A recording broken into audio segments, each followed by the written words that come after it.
Hello. What's happening? Not much. I got semi-cold coffee because I didn't boil it properly. Yeah. How do you do that? How do you scrub boiling your water? You don't have just a machine. I just got a machine. I'm lazy. I've got an Nespresso and I've got a pour over, and I go through these phases where like I'll use the Nespresso for a while, or if I'm in a rush.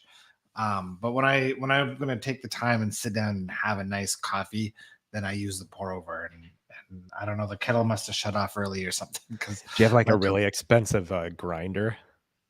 Nah, I've got just a regular. You push the button and hold it down as long as you want. Yeah, coffee stuff can be expensive. There's some like, oh yeah, grinders are like $1,000 if you want a good one. Crazy. I love it. I love it. Listen, that was a wild week. Like all of that stuff happened in a week. Like it feels like I've talked to you 1,000 times, you know. But like, yeah, dude. From the call last week where you did was that just last week or 2 weeks ago? Which call? The coffee co-creation call? Well, no, I mean, of course, our thing, but like the remote viewing thing. Was that just last week?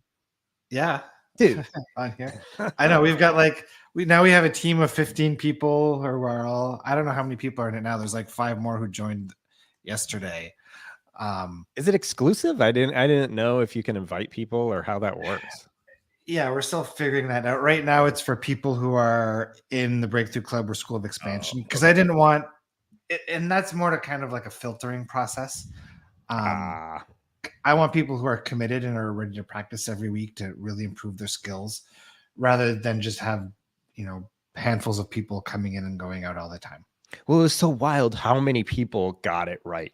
Like in your call, the live call, especially me, like, yeah, it was amazing. Everyone got it.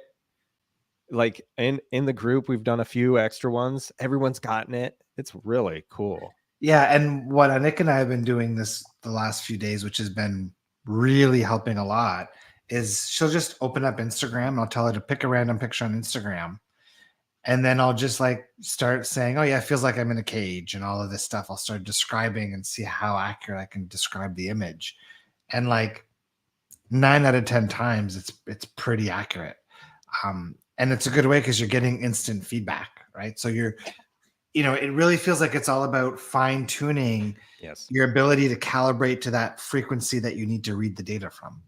Yeah, it's exactly what I thought it was. It's almost like, and maybe it's not a tool, but I feel like it's a tool to get me there. There was a lot of times where like Abraham would be saying things like I wasn't connecting to source fully, honestly. Most people aren't, right? It's like most people think that they're living in alignment, but most people aren't. Most people are living more in like a neutral, slightly positive state. Like, ask somebody, are you living in alignment? Yeah. Are you happy? Are you having fun? Are you enjoying your reality? And then it's kind of like, meh, sort of, right? Okay, but so I am. I love life. Oh, it's great. Totally. And so, but am I living in alignment? Sure, if you ask me. But then when you tap into this and you really do get that instant feedback, it's like, oh, okay. There's like some nuances here that maybe I was like, is it me? Is it like my self-talk that's coming through, or I'm interpreting a signal? And so all this is like, to me, it's like staying above the wherever. It's staying in this area and not letting yourself get into it is how I'm feeling about it. Yeah, I mean, I would say remote viewing is the skill of reading frequency. Okay. Right.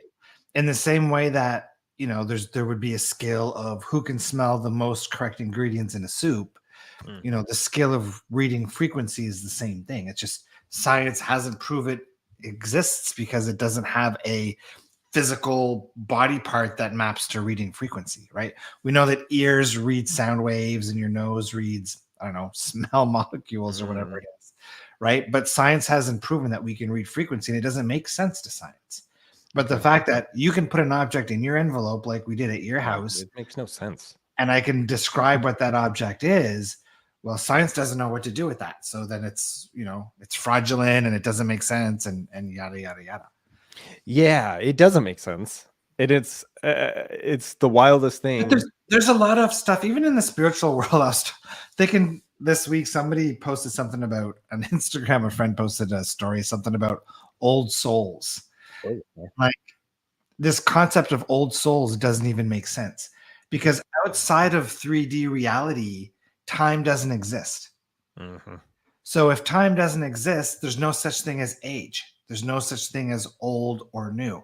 So that takes this concept of old soul and throws it completely out of the window. Okay. What is the concept of that? I don't even know. Well, people say that like, old souls have more wisdom or Oh, okay. yeah.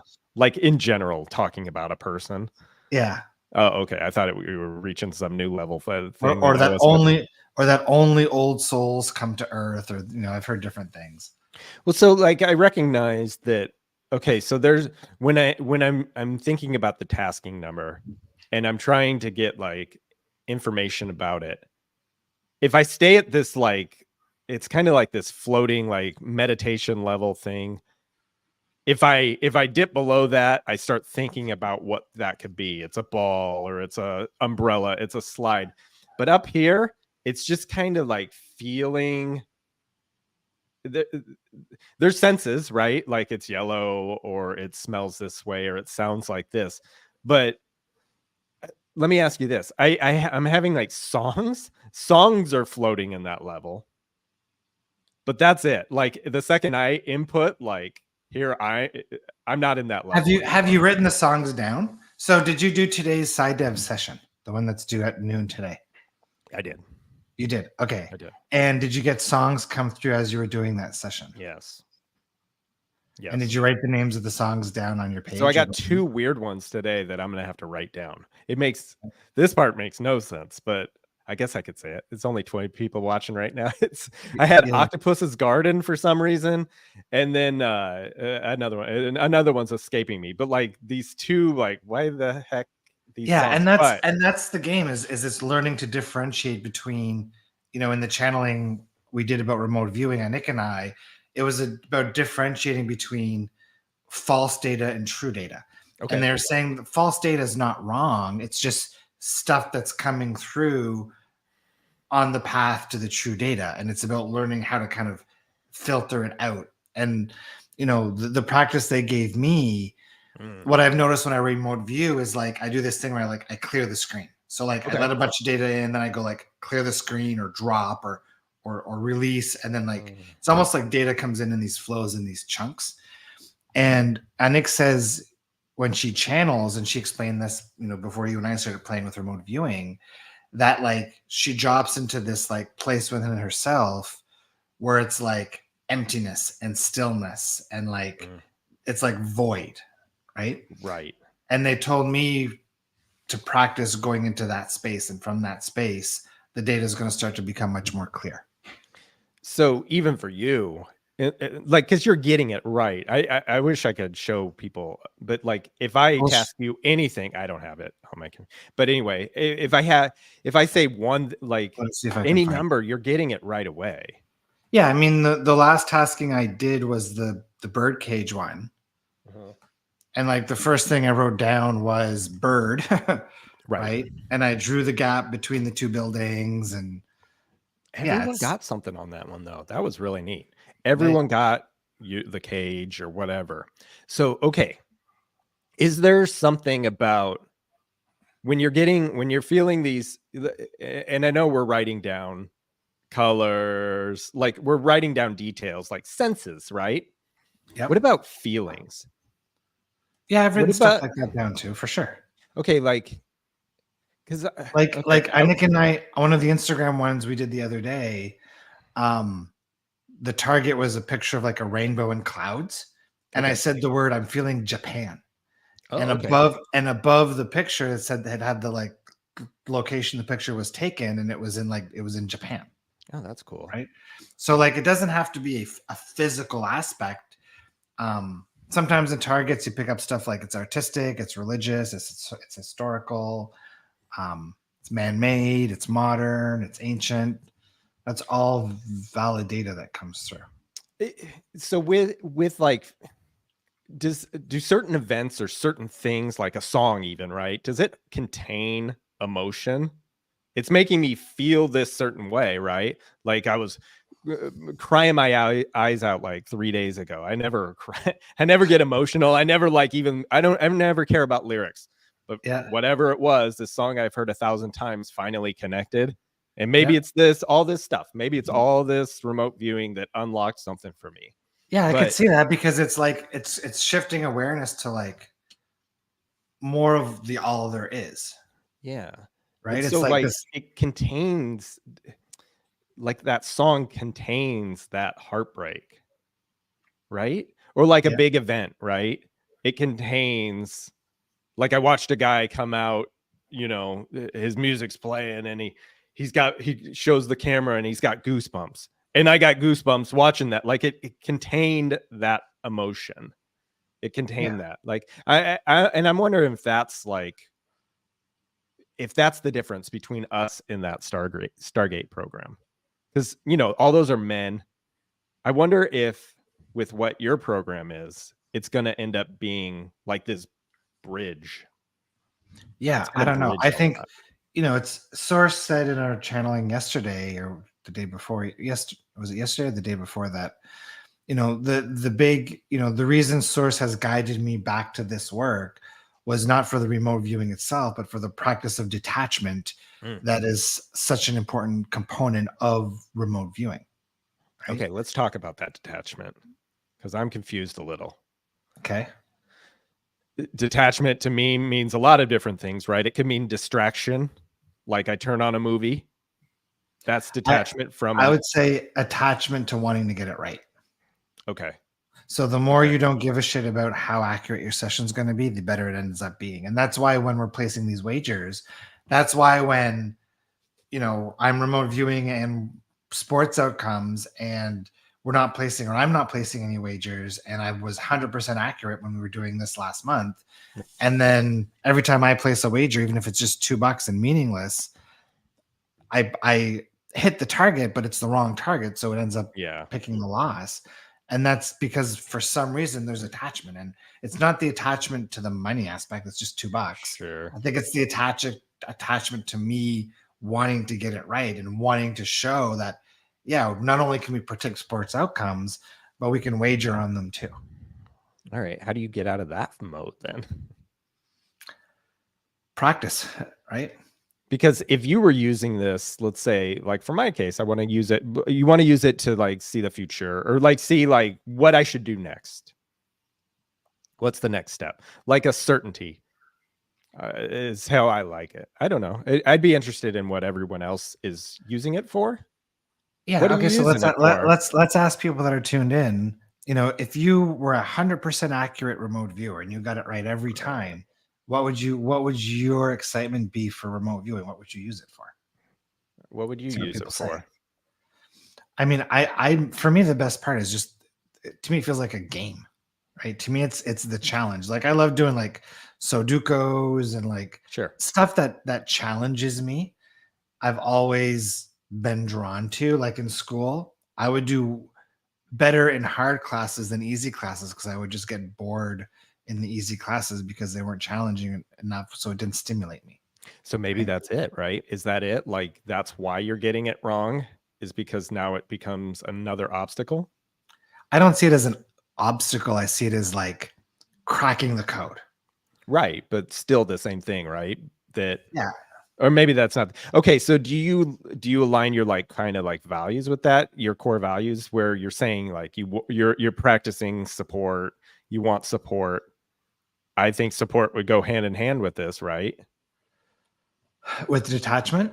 Yeah. Well, or remote viewing in general, whatever you're getting out of remote viewing is support. Yeah, absolutely, right? Because if Source guided me to do the remote viewing to further development my detachment muscles, then that's totally support. Okay. Yeah. Do people answer? I just want to develop my connection with Source. And I think that's it, right? Is that you're tasked an item and a day or 2 or 3 later, you have the answer. It's not like I feel good every day, or I practice my morning routine every day, and 5 years from now, I'm in better shape, I'm healthier. It's like an immediate, It's a real Yeah, thing. you get It's great. feedback, right? And Instant feedback. that's what allows you to improve as a viewer. Because if there was no feedback, you would never know whether you're doing it right or wrong, right? So it's the constant feedback that helps you kind of fine tune your antenna and learn how to decipher kind of what you're picking up. So she's not sure how to help others. Is that'll come, right? That's the answer from source. Source would guide you to that. I think so. Yeah, I think so too, right? Develop my intuition. It's the same thing, right? And it's like practice again and again and again. That's the best part of the whole thing. Yeah. Yeah. I keep going back to this emotion thing. Like I feel like there's something there, but I don't have that. Like it's not innate in me. Like it's not there with me. I Yeah, guess I mean, apparently this last week it has been, but you could create a tasking and have something that would trigger anger, or somebody that's in a state of anger, something like that. well, I did all that. That was my bird cage. But like, did the bird cage, is that why people got it extra right? Like everyone got it right is because I put heart into it? Maybe. Yeah, I don't know. Like, I want to see yours. When do you do yours? Today? The one that I tasked inside there. Yeah, feedback will be after this call, actually. Oh, okay, cool. Yeah, I'm interested in seeing what people get on that one. Because I was looking at some of the people's and it was like, oh yeah, okay. I'm noticing that kind of similar thing. Similarities. Yeah, well, because on the birdcage one, it all had waves. It was all like everyone noticed waves. Yeah, and it'd be interesting to me, that location of that image felt like it was Middle Eastern or somewhere in that part of the world. So it'd be interesting to know if that image and that building and that bird cage was near the ocean or near a lake or whatever. You would assume so with a high rise right there like that, right? You're not having a high rise in the middle of well, I guess we do here. We don't have water by that. Okay. What if it was my crying? They were seeing the waves of my crying. Your waves of emotion. Just a lot of waves. Like what? Like probably like 4 or 5 people had that same image. That's really interesting. Yeah, I wonder. Do you ever do the GeoGuessr? No, what's that? They give you like an image and you say on Google Earth, where is it? You've never played that? No. That's right up your alley. Could you remote view with that? Would that be good practice? Well, I think that's what people are doing actually, because like in the algorithm, if I'm starting to click on Stargate stuff or remote viewing stuff, it's starting to pop up more geo viewing. Okay, I'll have to look at that. Yeah, it's literally like I'm on a road here, and then people get really creative where they can't. So you can like scan the area like you've done Google Earth, right? And you've drove down the street.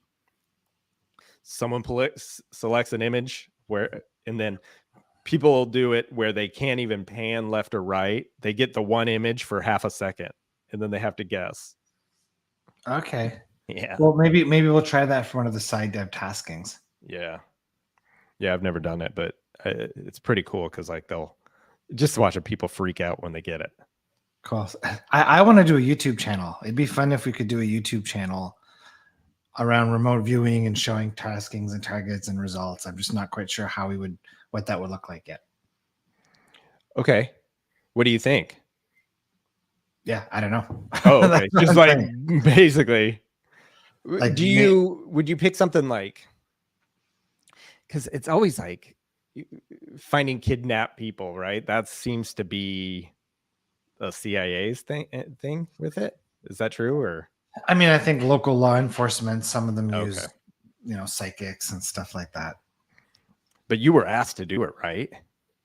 I was asked? Yeah, I thought you were asked to do it. I've done a couple of missing persons, but I was blind to the target.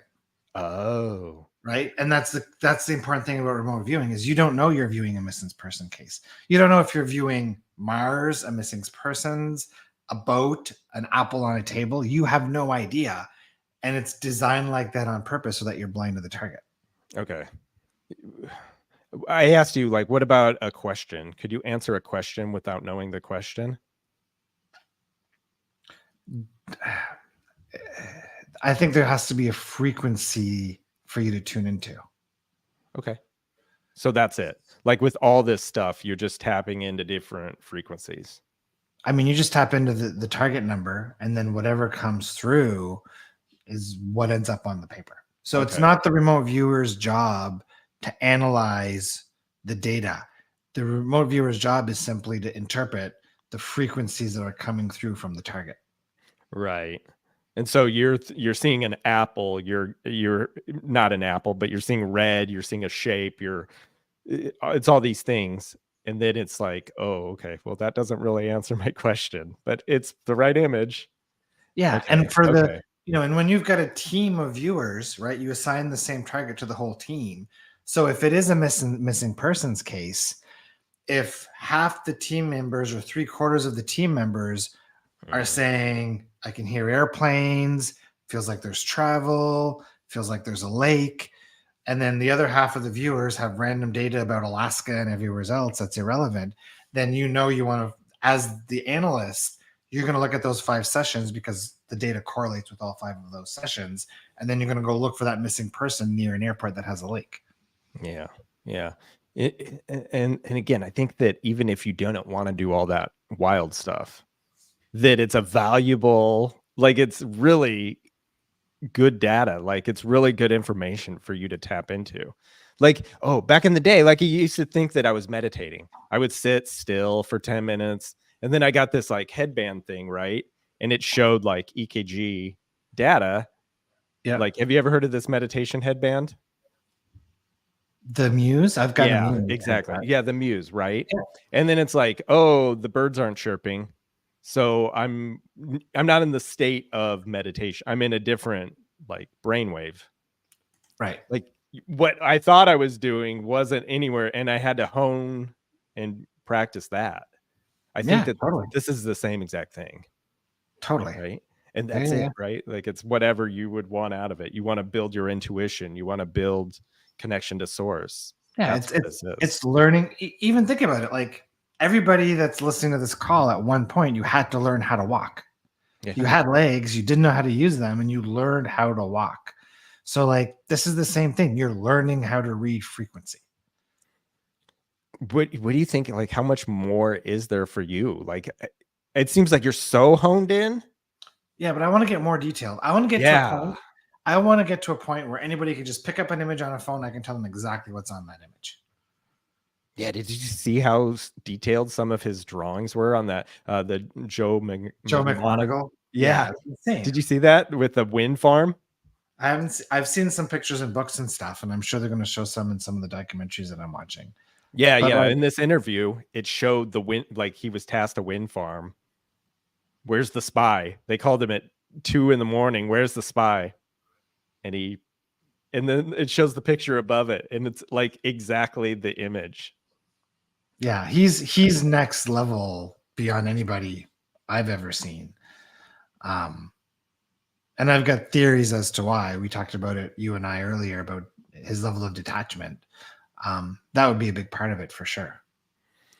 You're just thinking like trauma in the past and yeah, I mean, having been in Vietnam, right, you see a lot of stuff that I think shifts your views on reality and what is and isn't important. And I think, your level of detachment is going to drastically shift based on your values and your beliefs.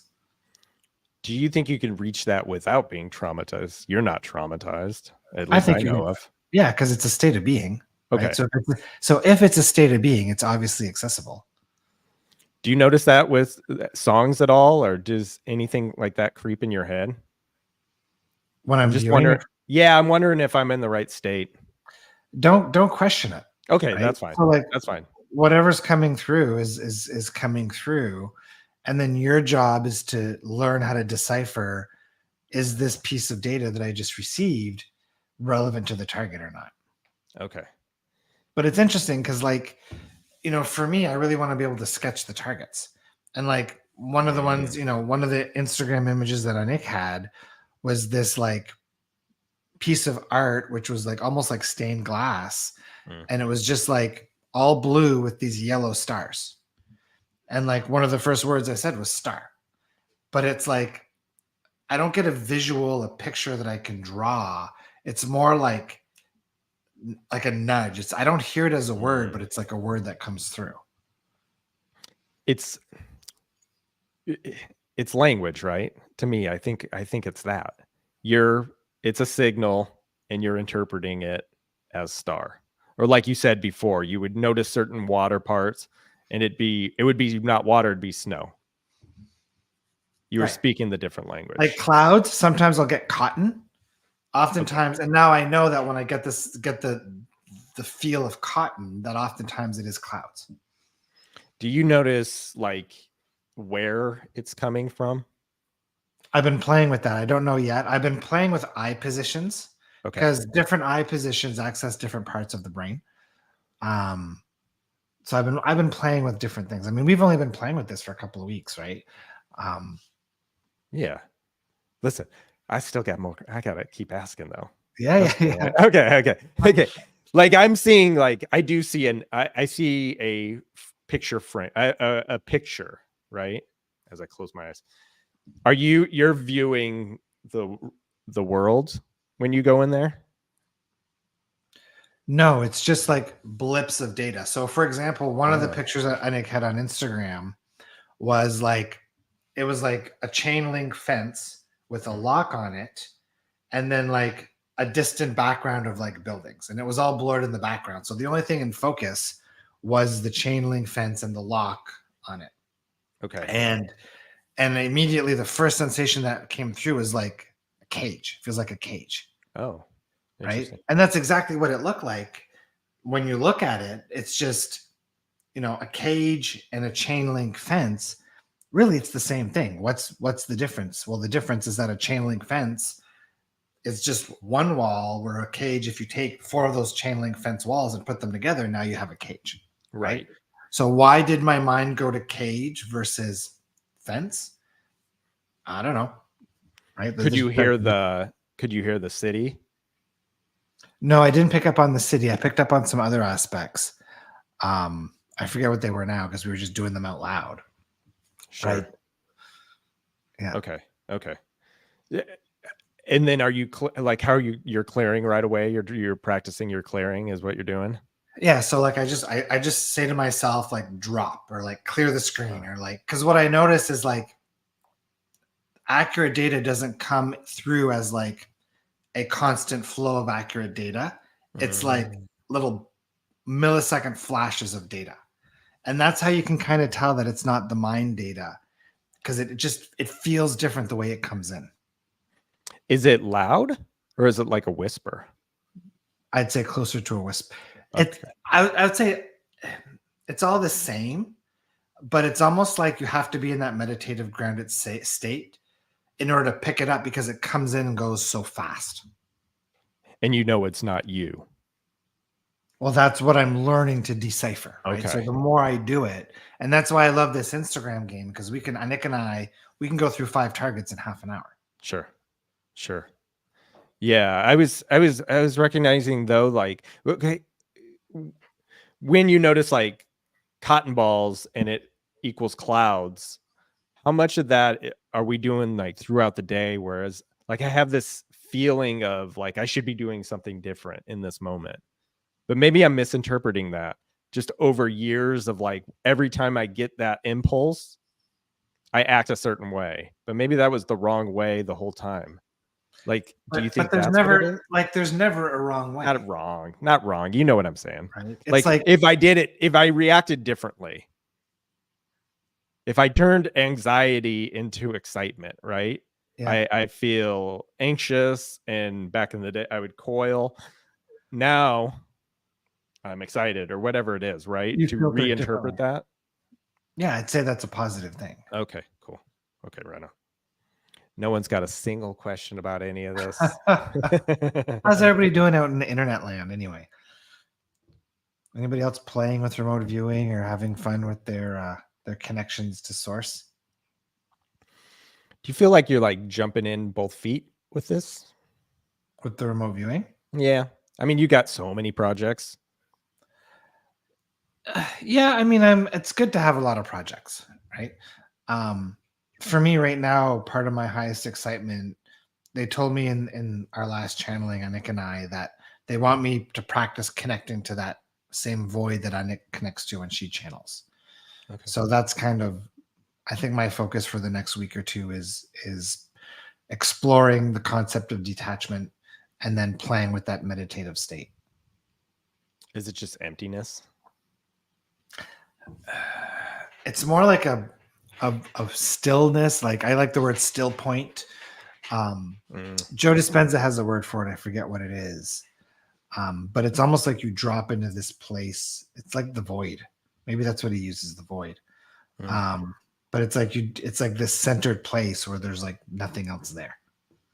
Yeah, I heard the void yesterday. That's why I was asking. And then they said jump both feet into the void. Because if you're in the void, you're not halfway into the void. You got to be there wholehearted. I think when you're in the void, you're no longer subject to the noise of the mind. Okay. So you would have to dive into that. Otherwise, it's not in the void. You're not there. I think so. Yeah. I have a question. Empathy related to this in any way? I would say so. Empathy depends. If a lot of people, when they talk about empathy, they're talking about like feeling other people's emotions. So my experience and my belief around being an empath, if that's what we're talking about here, is that being an empath is just a developed skill. So a lot of people have this misconception that, oh, I'm an empath and poor me because I feel everybody's energies and I'm sad all the time because the people around me are sad. And really what that is you've just vibrationally attuned yourself to be more sensitive to picking up the emotions that other people are practicing. So in the same way with remote viewing, we're practicing the art of picking up frequency. And as you do that, you get better at it. Well, some people do the same thing with their emotions. And it's typically a safety mechanism as a child. So the most people who I've seen who are strong empaths grew up in childhood in an environment where they had somebody in their household who was emotionally unstable. So what that child does is they're constantly probing everybody's emotions around them, or that one person that's, very triggered all the time. They're constantly probing for emotions to see if they can feel safe or not. And what happens is that becomes such a habit that as you grow older and you're out of that environment, at a subconscious level, it's such an embedded program that you're still doing it with all of the people around you. And that's kind of how being an empath develops. Do you think that, see, I'd be curious if she is like feels more connected to certain people. And like, is the same goes for if she was tasked by a certain person, she would connect with that every single time. Like I do it with my wife, right? We task things, and it does feel different. And maybe the same with you, and a Nick is you guys are connected in a certain way. Do you think it or not? Maybe. I don't think so. Maybe this weekend, if my son is here, I'll get him to like load up Instagram and I'll practice with him. He's really good at remote viewing too. I don't know, because like when you see the CIA remote viewers viewing, they're just viewing, a submarine in a military base, or, there's no connection. There's no emotional connection that they're aware of with the target. But maybe, I don't know. Yeah, maybe that's where they failed and we don't. Like maybe that they were like, and again, they're all men. It's, of course they would do it that way. If I was in a group, like it was just me and you, we do it differently than I do with my wife. Right. There's like it's not to me empathy, but it's that emotional connection, right? Because in love. Yeah, I think so, right? And yeah, I just wonder, I wonder if certain people are going to be better for each other in the group. That's going to be interesting to me. So like like some people being more accurate viewers depending on who's tasking for them. Yeah, maybe some people like don't write down the color yellow. They write down heartbreak, or they write down ecstatic, and they start to develop that language of that. Yeah, I mean, it's possible. I was trying to think of like what you would do with that, right? Wait, but if your goal is to connect with other people, and you're doing it from miles and miles and miles away, just based off an 8-digit, code, that's fascinating. Totally. Or because we're open to unconditional love, which is why we perceive more, is that receptivity. Possibly. Yeah, right. I mean, I have no doubt that the stronger your source connection is and the more open your energy field is, the more receptive you are, for sure. Yeah. Those guys were all cool. They could do a lot of stuff, but they're all gray. Like, they're all gray. Like, they're not healthy people. Yeah, and I mean, I don't think that's a remote viewing thing. I think that's okay. a lifestyle thing.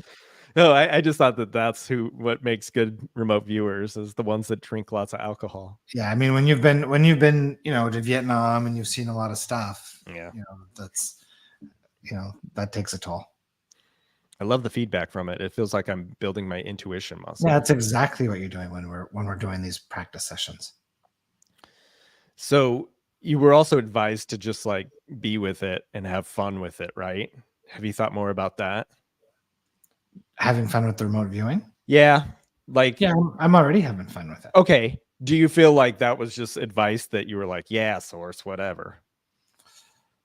I think their nudge there was to like for me, it's like, man, I want to nail this, right? Sure. I want to get to a place where, I can be 100% on target. So what they were saying is they're reminding myself, stop putting so much pressure on myself to get it right and stay focused on the fun aspect of it. Okay. Is there fun in getting it wrong? Like when I'm showing you an image and you're nailing it. If you were getting it right all the time, then there'd be no room for improvement. Yeah. Yeah, I don't mind that either, though, right? It's kind of fun to get things right. Yeah, totally. I had a vision when I was young, and I think I developed a way to see without my eyes. I'm interested in knowing more about remote viewing, where I can find information about it. Yeah, I would say do some Googling, start looking at, Project Stargate. There's lots of books on Amazon. If you're self-learning, look into open source CRV or controlled remote viewing. There's tons of resources. Can we upload that session we did? Because that felt different than all those other sources. Like, I like your way the best. Which session? The last Wednesday. Last week. Yeah, I just don't know where I would put it. I'll see if I can put it. We put it on this. I'll put it on a YouTube link somewhere or something. Do on this channel. Oh, on this channel? Yeah, I can maybe. Well, see, because it's a community thing and there's a whole bunch of other people on Zoom. Not everybody wants to be on the internet. Yeah, right. So there's kind of a bit of a privacy thing there. Sure. I'll think about it. I guess you would do more of those anyway, because that was a lot of fun. Oh yeah, I mean, that's the whole point of the side dev program, and maybe with the side dev program, we'll do a live call once a month. Well, and two, it's the reason I'm not like submitting my art to you. I'm not submitting my homework to you, is because the way I'm doing it is different than the way it's online. Like the stuff online, when I type in remote viewing, it's not right. It's the structured stuff, which is the true remote viewing, right? True remote viewing is protocol driven, where you go through those 6 stages that I've showed you. But right now, just for fun and just to kind of fine tune that intuitive skill, I find the first step is just doing it in a very basic way. Yeah. Hearing you talked about the void state reminded me of the fact that every 2 out of 3 days or 2 or 3 days, we go through the void course moon. Oh, I don't know this. Do you know that? Yeah, I don't know anything about void course moon. Oh, might be worth playing around with. Have you tried during certain times? Yeah, I know. I'll ask Nick about it though. Maybe she'll have some insights because she studies all this astrology stuff. What's your hunch when you think you're like kind of dismissive of it? Like you don't think that's accurate to your thing? I think I think planetary placements can impact, but I also feel like at the end of the day, everything is vibration anyway. So it's like people will say, "Oh, Mercury in retrograde is preventing me from growing my business," and that's crap, right? Yeah. So it's like planetary placements don't override your vibration, and all vibrations are accessible all the time. Now, when the moon is closer to the planet, maybe that does something where it makes us more in a receptive mode and can remote view better. Maybe, right? It's like we don't know enough about how this process works. In general, does it affect your like emotions? I The only don't know the astrology stuff. the only thing the moon tends to do for me is like some full moons, it just keeps me up at night. Oh, okay. There's something to that then. That's Yeah, maybe. interesting. Yeah, I could talk about all that stuff in full detail if we wanted. I loved your post yesterday. I would love to hear more about your thoughts about it. One of your paragraphs. Yeah, I don't know which If post. you want to manifest at high levels, you have to detach, you have to let go, you have to break the cycle and begin to allow full support, greater, more powerful. Yeah, so here's what she's referring to. So a lot of people right now are stuck. A lot of people right now feel like they're hitting up against brick walls, their tires are spinning in their mud, and they're not getting anywhere in their reality. And what's going on is we're in this transition phase where effort and hard work and the energetics behind that used to be able to get us kind of to gain momentum towards where we want to go. It used to work. And now it's like we're in this middle stage between these two places where what we're moving into is a reality, is the energetics where effort isn't working anymore. And the new energetics is about allowing our source selves, our inner beings to do the work. And it's always been co creation. But the way people are living is it's 80%, 90% human me and 10%, 20% source. And now we're at a place where source has to be the dominant action taker. Your source self you have to detach, you have to let go. And what comes to mind is this picture of like we're used to being in the driver's seat and source is next to us. Now we're switching seats. But because we're still trying to control and make things happen and do the work, it's like we're in the passenger seat and we're still hanging onto the steering wheel and source can't do its work. So because we're in this period of high acceleration for the next 10 months, what's going on is a lot of contrast is coming up for people. A lot of people are feeling stuck. A lot of the action steps and the effort and the hard work that they're used to dropping into to make things happen is not working anymore. And to break this cycle and for people to start getting to where they want to go, what they need to do is start nurturing their source self connection so that their inner being can play a bigger part or have a bigger role in their current physical realities.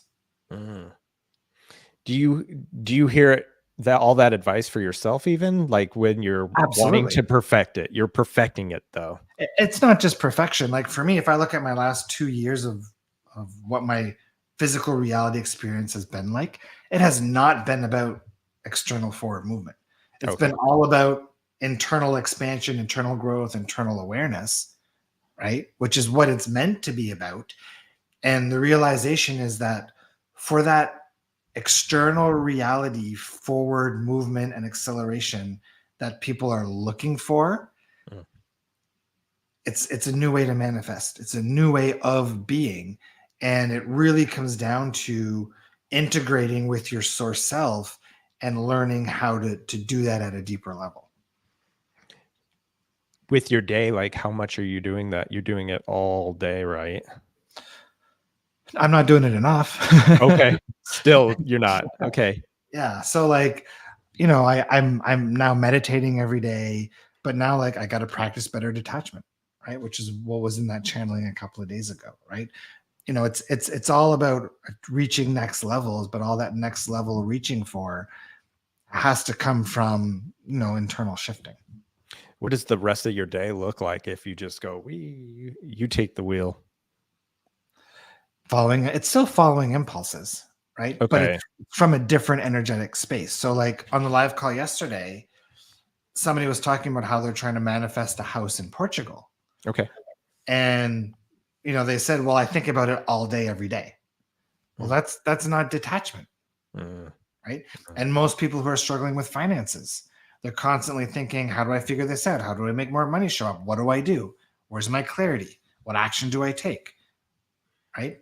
That's not detachment, right? Yeah. When you're in that state on any topic, you're not allowing your inner being and source to step in and do the work.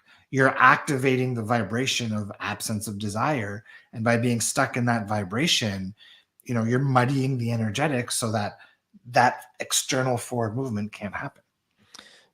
Do you think people are responding to other people around them a lot more than maybe you are? I mean, people are responding to their reality all day, every day, right? Yeah. And Abraham-Hicks talks about a lot about that, where if reality is showing me that I can't get a job, then the story that I'm going to start telling in my head and the expectation is there's no jobs, absence of job, lack of job, I'm not going to job.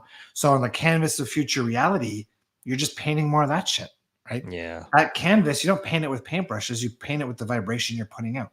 So if you're reading current reality that you don't want, and you're calibrating to those emotions of what matches that, you're just painting more of that on your canvas.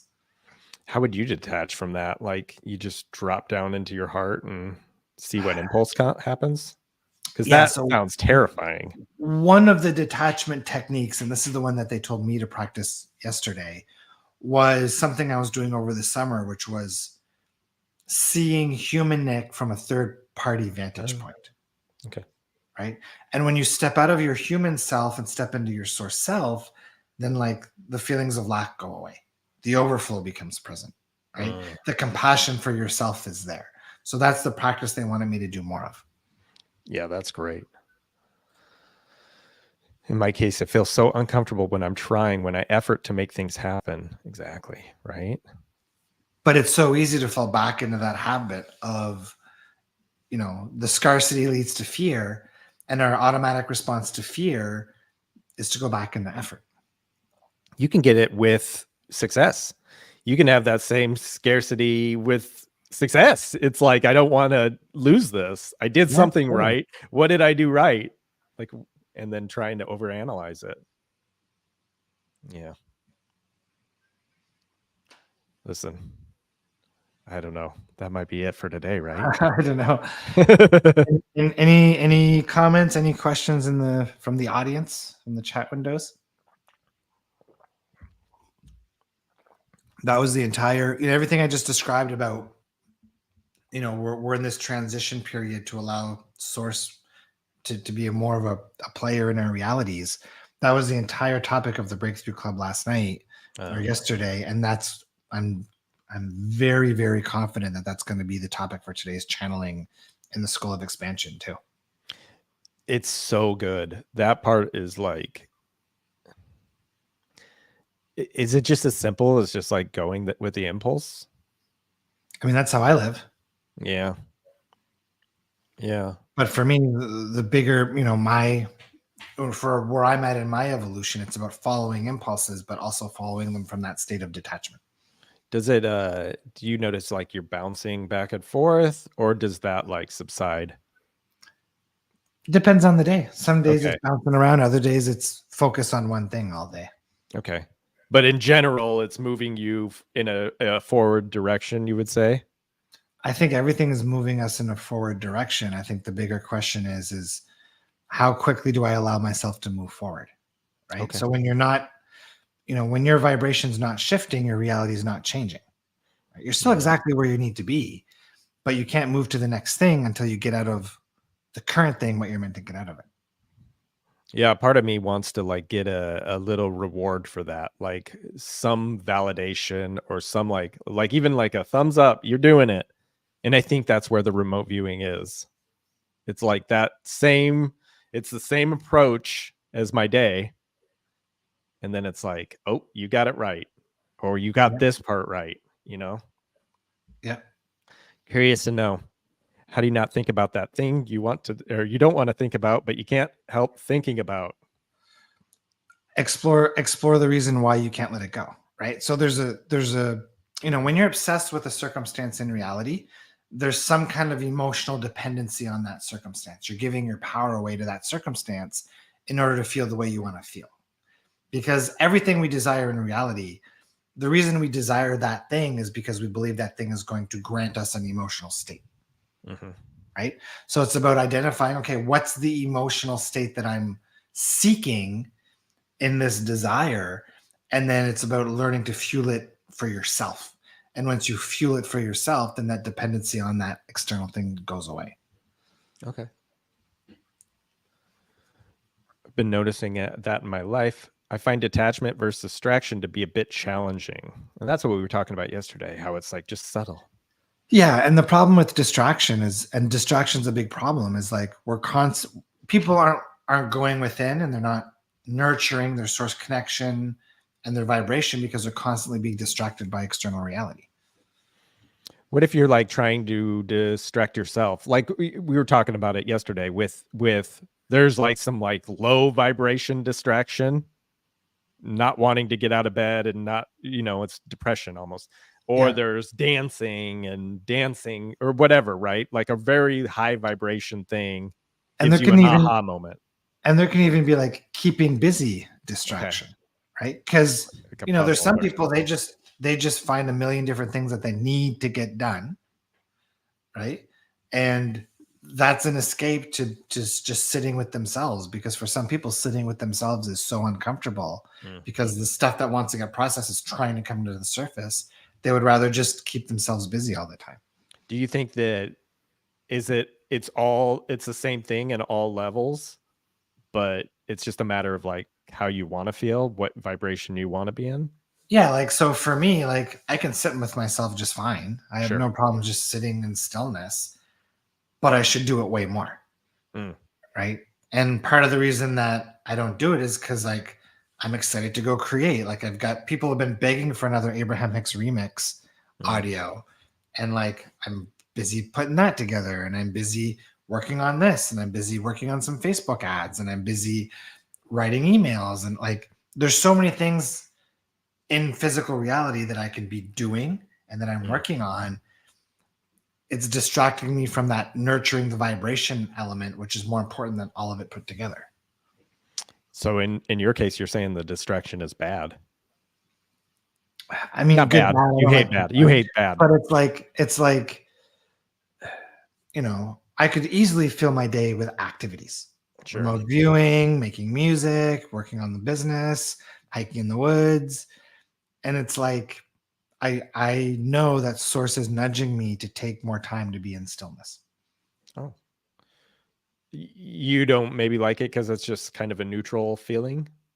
For me, playing with music or doing remote viewing is more fun. Right. It's a higher vibration. It feels better. Not that it's higher vibration. It's just, to me, it's more exciting. It's not higher vibration? I think the vibration is defined by the state of being that you're in as you're doing that thing. Okay. So sitting in meditation could be just as high of a vibration as playing music. Okay. If you're getting something out of it, if you're feeling good about it. Depends on what you're tuning into. Yeah. Gotcha. Yeah. Since Monday, when you told us to perceive things as our higher self, I've been sleeping like never before. Like I surrendered and just having fun during the day. That's awesome. Yeah. That breakthrough club, that's the place. I mean, it's all the place, right? Breakthrough Club, we have amazing breakthrough sessions. School of Expansion, like the channelings are off the hook. Dev, remote viewing, we're having tons of fun. Like, I've been doing communities for probably over 5 years now. And I would say the 3 communities we have, I'm having the most fun that I've ever had. Yeah, for sure. That's great. What's the best way to detach while someone might be in a rock bottom, time sensitive situation? I would say let go. Right? Yeah, so right. It's saying it's like, fuck it. Right?